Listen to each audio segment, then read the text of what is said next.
ఈరోజు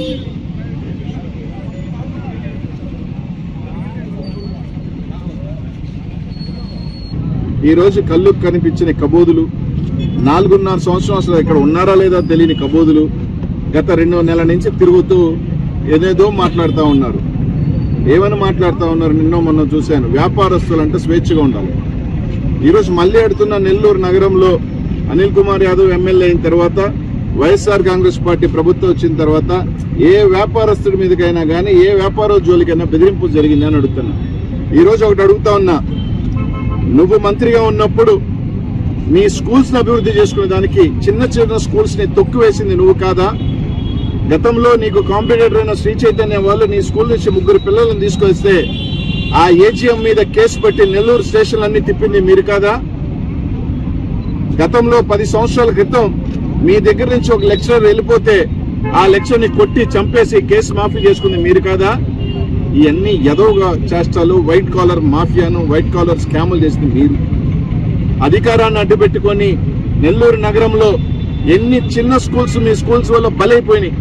ఎక్కడైనా 4-5 స్కూల్స్ బతుకుతున్నాయంటే అక్కడ మధ్యలో చేరి ఒక నారాయణ స్కూల్ పెట్టి ఆ చిన్న చితక స్కూల్స్ చంపేసింది నువ్వు కాదా? వ్యాపారం గురించి మాట్లాడేది, బెదిరింపుల గురించి మాట్లాడేది. ఛాలెంజ్ చేస్తా ఉన్నా, నెల్లూరు నగరంలో ఏ వ్యాపారస్తుడైనా గుండె మీద చేసుకొని చెప్పమను, ఏ బిల్డర్నైనా గుండె మీద చేసుకొని చెప్పమను. అనిల్ కుమార్ యాదవ్ దగ్గర నుంచి ఫోన్ వచ్చిందా, లేకపోతే పిలిపించి మా దగ్గరికి ఏమైనా డబ్బులు ఇచ్చారా అని. స్వేచ్ఛగా వ్యాపారం చేసుకున్నాం. మాకు ఎన్నికలు చేసినా చేయకపోయినా, మాకు సహాయం చేయకపోయినా వ్యాపారస్తులను ఎక్కడ ఇబ్బంది పెట్టిన దాఖలాలు మేము లేవు.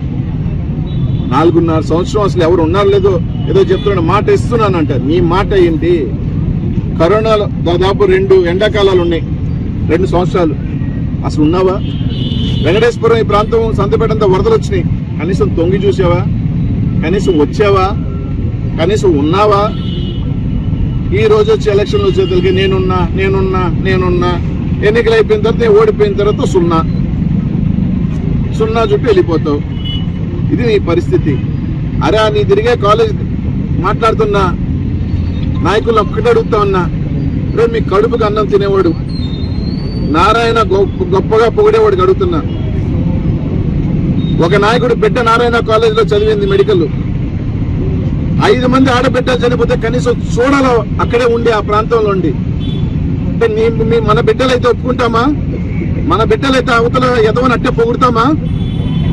నేను ఒక సంస్థ నడుపుతుంటే ఆ సంస్థలో 5 మంది ఆడబిడ్డలు చనిపోతే కనీసం ఆ పరిసరాల్లో ఉండి, ఆ క్యాంపస్ లో ఉండి కనీసం చూడని వెళ్ళని ఒక ఎదవకి ఆయన గొప్పల గురించి మాట్లాడుతున్న మీరే మనుషులు. మనకదే ఆడబిడ్డ ఉండి మన ఆడబిడ్డకి జరిగితే ఇలాగే సమర్థిస్తామా?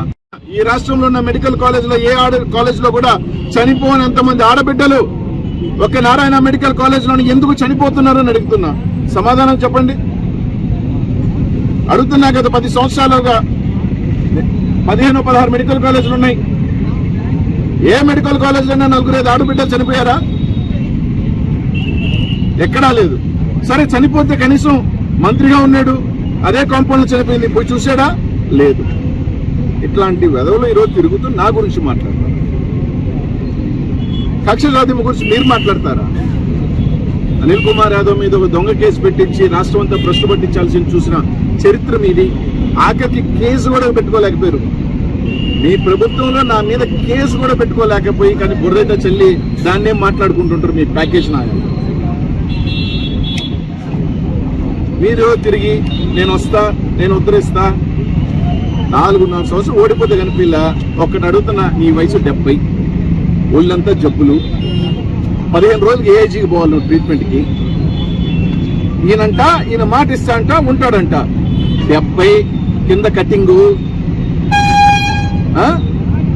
రేపు ఓడిపోతే కనిపించవు. నిన్నెవరు అడగాల?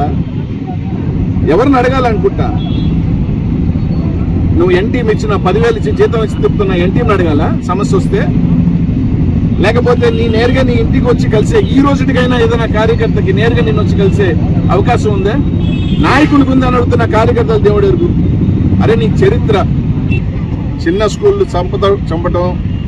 ఏ స్కూల్ అన్నా నిన్న మొన్న చూసా 200 మంది ఆడబిడ్డలు ఫుడ్ పాయిజనింగ్. ఫస్ట్ దాన్ని చూడరు నాయన. పసిబిడ్డల దగ్గర డబ్బులు వసూలు చేస్తున్నావు, లక్షలు. మంచి ఫుడ్ పెట్టు. 200 మంది అస్వస్థకు గురి ఫుడ్ పాయిజనింగ్ అయ్యించి హైదరాబాద్లో, చెన్నైలోనే ఇక్కడ హైదరాబాద్లో అనుకుంటా, తెలంగాణలో. ఫస్ట్ ఫుడ్ పెట్టు, జనాలు ఉద్ధరించే దేవుడు.